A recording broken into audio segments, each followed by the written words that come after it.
ബൈത്തുൽ ഹംദ്, സ്തുതിയുടെ ഭവനം, ഹദീസുകളിൽ വ്യക്തമായി പറഞ്ഞിട്ടുള്ള ഒരു പ്രയോഗമാണ്.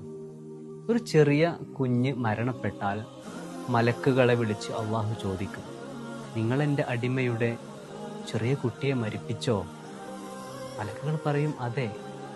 ഉടനെ അള്ളാഹു ചോദിക്കുകയാണ്, എൻ്റെ അടിമയുടെ കരളിൻ്റെ കഷ്ണത്തെ നിങ്ങൾ മരിപ്പിച്ചോ? മലക്കുകൾ അതെ. ഉടനെ അള്ളാഹു വീണ്ടും ഒരു ചോദ്യം ചോദിക്കുന്നുണ്ട്.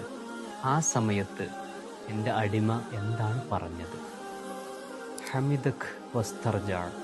മലക്കുകളുടെ മറുപടി അതാണ്.